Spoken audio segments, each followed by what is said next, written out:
Greetings, Miss Dawson here. Today I'm going to talk about Juan Seguin.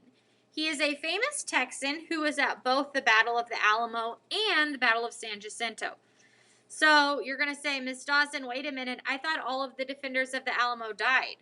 Well, Juan Seguin was an exception because William B. Travis, who was in charge of the Alamo at that time, chose him to be a messenger. So he chose Juan Seguin because he could speak English and Spanish to go deliver a message to Sam Houston. And the message was that we're under attack at the Alamo and we are going to have victory or death. So it meant like we are not surrendering. Juan Seguin said, no, I want to stay here. I want to fight. And William B. Travis said, we need you to go deliver this message to Sam Houston. So Juan Seguin went to Sam Houston and he delivered the message.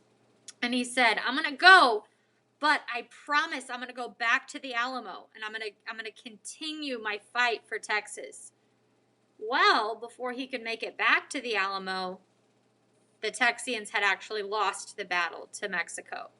So he was pretty upset that he didn't get to help out there, but what he did do was he led the volunteer soldiers for Sam Houston's army. So he left the Alamo, he delivered the message, and then he was the leader of one of the armies at San Jacinto, okay? So Juan Seguin finally did return to the Alamo, and he helped bury some of the soldiers that had died. So in a way, he kind of fulfilled his promise that he was at the Alamo and he returned, and the way that he returned was actually to bury some of the soldiers that had died. So kind of a cool story. Juan Seguin was a very important person in Texas history, and there's even a town named after him called Seguin. So there you go.